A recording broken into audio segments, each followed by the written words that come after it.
तर नमस्कार मित्रांनो, स्वागत आहे आपलं DCG ब्लॉगमध्ये। तर आज आपल्याला शेतामध्ये जायचं आणि तुम्ही पाहू शकता तर मग हे आपला रस्ता आहे ना। तर मग आज आपण सकाळी सकाळी निघलो आहेत गाडीवर बसून। मग तुम्ही टाईम पण पाहू शकतात, 8:23 झाले।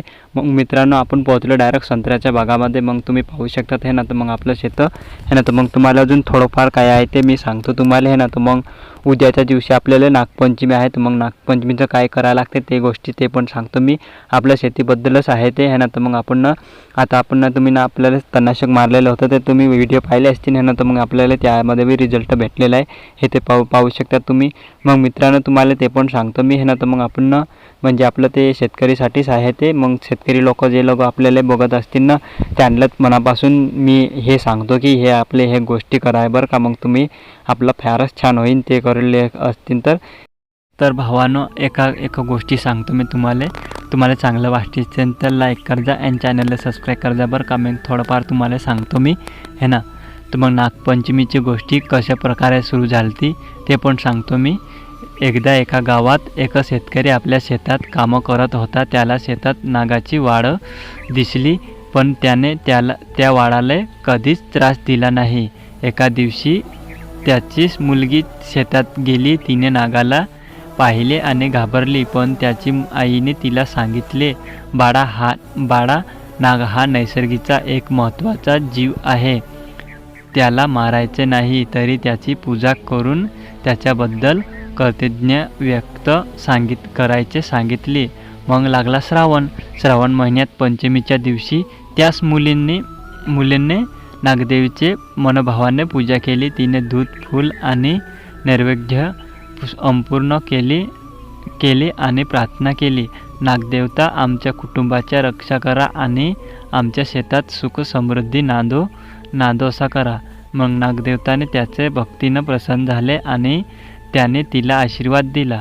त्या दिवशीपासून गावात दरवर्षी श्रावण शुद्ध पंचमीला नागपंचमीचा सण भक्तिभावानं साजरा केला जाऊ लागला। नागपंचमी आपला एका सुंदर शिकवण देते, नैसर्गिकीला प्रत्येक जीवाचा आदर करा, त्याला त्रास देऊ नका आणि नैसर्गिक प्रेमानं वागा। यावर्षी नागपंचमी आणि खास आहे कारण श्रावण सोमवार आणि नागपंचमीचा सुंदर योग एकत्र आला आहे। या पवित्र दिवशी महादेव आणि नागदेवीचा स्मरण करून आपल्या मनातली भक्ती, प्रेम आणि नैसर्गिकबद्दल आदर जपवा करा बरं का। मग तुम्हाला काय आपल्याला आता तुम्ही आपल्याला सांगितलंच आहे, म्हणजे आपल्याला ह्या वर्षी म्हणजे योग मस्त बनून राहिलं। तर मग त्यासाठी आपल्याला थोडंफार आता म्हणजे आधार करावा, काहून की ते आपल्याला बी असंच म्हणजे त्याने गोष्टी सांगितलेल्या आहे मी। मग त्याच हिशोबानं आपल्या बी तसा आधार व्हायला पाहिजे बरं का। मग आपण अजून पुढं काय ते आपलं शेतातलं सांगतो मी कसं झालेलं आहे ते। तर भावानं नागपंचमीच्या दिवशी आपल्याला काय नियम पाळावे लागते ते सांगतो मी तुम्हाला। नागपंचमीच्या दिवशी माती उकरू नये आणि शेतात नांगर चालवू नये, त्यामुळे सापाचा इजा होण्याची धोका असते। या दिवशी झाडं तोडू नका, यामध्ये लपलेल्या सापांना इजा होऊ शकते। शिवण्याचं कामं संबंधित कोणतेही कामं करू नये, म्हणजे सुईचा वापर करू नका कारण ते अशुभ मानले जाते।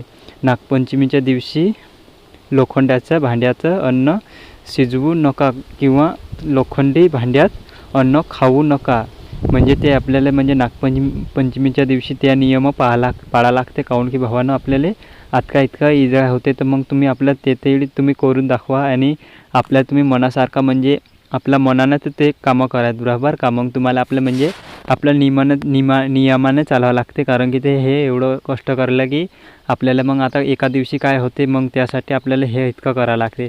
मग भावानं आपण ह्यामध्ये आता आज आपण कामं केले तुम्ही पाहू शकतात। मग हे ना मग समोरचं आपण हे कापायचं बाकी आहे, मग तुम्हाला ते पण सांगतो मी। मग भावानं स्वतःला वेळ द्या बरं का। मग आयुष्यात प्रत्येक गोष्टी आपल्या मनासारखी लगेच घडत नाही, काही स्वप्नाचा वेळ लागते, काही नात्यांना समजून घ्यायला वेळ लागते आणि स्वतःला घडवायला वेळ लागते। म्हणून इतरांच्या आपल्या आयुष्याची तुलना करू नका। कोणी तुमच्यापेक्षा पुढे असेल तरी त्याला अर्थ तुम्ही मागे असायचा नाही, प्रत्येकाची वेळ वेगळी असते, प्रवास वेगळा असते आणि संघर्षही वेगळा असते. आज तुमच्याकडे जे आहे त्यातून मनापासून प्रयत्न करा. कालपेक्षा आज थोडा चांगला व्हा आणि उद्यासाठी स्वतःला तयार करा. कारण आयुष्यात ही अर्थही नाही तर स्वतःला वेळ घड्याळाचा प्रवास आहे. वेळ लागला तरी चालेल, पण स्वतःचा विश्वास कधीच कमी होऊ देऊ नका. कारण ते आपल्याला तुम्हाला समजतलं असतील. मग त्यामध्ये आपल्याला इतकं मेहनत करायला लागते ते तुम्ही पाहू शकतात. मग शेतकऱ्याच्या आयुष्यात सुट्टी नसते, बहाणा नसते. पाऊस असो, ऊन असो किंवा संकट, तो रोज मातीचं झुकत राहतं. कारण त्याच्या मेहनतीवर फक्त त्याचं घर नाही तर लाखो घराचा भूक अवलंबू असते. कारण तुम्हाला समजतलं असतील है ना. मग ह्यामध्ये आता भावांना तुम्हाला समजतलं असतील. मग त्यानंतर आपल्याला यामध्ये आता इतकं मेहनत करायला लागते की लई.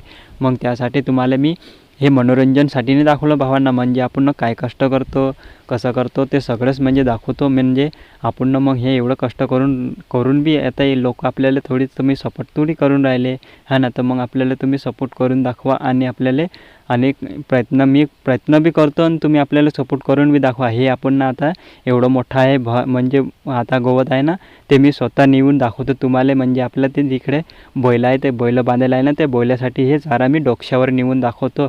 आणि हे आता यामध्ये एवढंच. मग पुढच्या ब्लॉगमध्ये भेटू. तोपर्यंत बाय भावांनो.